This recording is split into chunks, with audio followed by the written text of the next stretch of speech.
जी बिल्कुल, गुज़िश्ता कई दिनों से ज़िला गदर का मौसम इंतहाई गर्म है। ग्लेशियर्स का पिघलने का सिलसिला भी जारी है और मुख्तलिफ जो इलाके हैं वहाँ पे कटाव का सिलसिला भी जारी है और साथ साथ जो सड़कें हैं वहाँ कटाव की वजह से भी काफ़ी मुश्किलात का सामना है। तो दूसरी तरफ ज़िली इंतज़ामिया और डिज़ास्टर मैनेजमेंट इन मुश्किलात को कम करने में मसरूफ़ अमल है।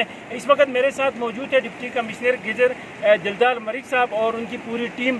उनसे जानने की कोशिश करेंगे कि नुकसानात को कम से कम करने और ख़ास तौर पे जो सड़कों की बहाली है उसको मेंटेन रखने के लिए क्या इक़दाम कर रहे हैं। शुक्रिया डी साहब, आपने टाइम दिया कि एक तरफ पानी के बहाव में इजाफा होता जा रहा है, दूसरी तरफ आपकी टीम जो है इमदादी कार्रवाइयों में मसरूफ़ है, तो क्या सूरत हाल है गदर में? जी, जो आपने रोड्स की बात की कुछ जगहों पर रोड्स डिज़ास्टर की वजह से फ्लड्स की वजह से वैलीज कट ऑफ हो गई थी। जैसा कि कल परसों ही इमित और इससे आगे बरसवत दो जगह पर फ्लड आया, जिसकी वजह से दो ब्रिजेस भी डैमेज हो गए थे, जिनको जो मुजाविर वाला ब्रिज है, मुजाविर वाले ब्रिज को 24 घंटे के अंदर हमने रिस्टोर कर दिया और उसके ऊपर रोड के ऊपर भी काम हो रहा है, उससे आगे बरसवत की तरफ और बरसवत वाले ब्रिज को भी इंशाल्लाह एक आध दिन में हम करेंगे। उसके बाद मातरमदान में रोड ब्लॉक हो गया है, जिसके ऊपर ये ब्रिज जब थ्रू हो जाता है तो फौरी तौर पर मातरमदान मशीनरी मूव कराई जाएगी और उसको भी इंशाल्लाह हम बहुत जल्द बहाल करेंगे। उसके अलावा दरकुद में रोड ब्लॉक हो गया था, जिसके ऊपर फौरी तौर पर कार्रवाई करके रोड को गुजार कराया गया है और मुख्तलिफ जगहों पर रोड कटाव की जद में था, दरिया का पानी कटाव कर रहा था, वहाँ पर फौरी एक्शन लेके वाटर BNR की मशीनरी लगा के वहाँ पर बोल्डर्स डलवाए गए हैं।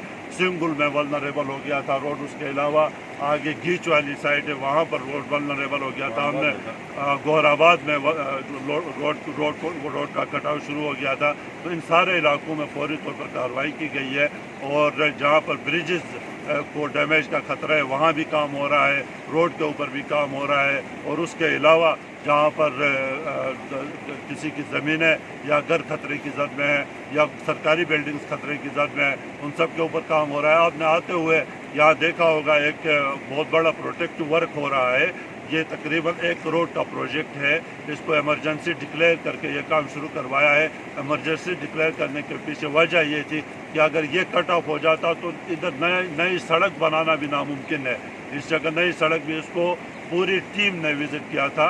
डिस्ट्रिक्ट इमरजेंसी मेंटेनेंस जो टीम है उसने विज़िट किया था। विज़िट करके हमने ये डिसाइड किया कि यहाँ इमरजेंसी डिक्लेयर की जाए और इमरजेंसी डिक्लेयर करके वो काम आपने देखा बहुत सारा काम हो गया है, जिसकी वजह से रोड अभी तक थ्रू है और अभी इंशाल्लाह इस रोड का कटाव बच गया है, कटाव से ये बच गया है और इधर दोबारा इंशाल्लाह वो सैलाब की नज़र नहीं होगा। इस प्रोटेक्टिव यहाँ से आगे पूरी वैली ने मुकम्मल बंद होना था और अरसे तक बंद होना था, जिसकी वजह से इमरजेंसी डिक्लेयर करनी पड़ी। कुछ और ऐसी सूरत हाल है कुछ और जगहों पर जहाँ पर हम इमरजेंसी डिक्लेयर करके काम करवाएंगे इंशाल्लाह। तो होपफुली अल्लाह खैर करेगा, इंशाल्लाह मज़ीद कोई डिज़ास्टर नहीं आएगा। जी बिल्कुल, इसी तरह ज़िला गदर में जो इमदादी कार्रवाइयाँ हैं वो मसरूफ़ है और कई मकामात पर एमरजेंसी डिक्लेयर करके सड़कों का जो तामीराती काम है वो हो रहा है, क्योंकि सियाहों का सीज़न है। यहाँ गिलगित बल्तिस्तान आने वाले और ख़ासतौर पर गदर आने वाले सियाहों को किसी किस्म की मुश्किलात का सामना न करना पड़े। जी।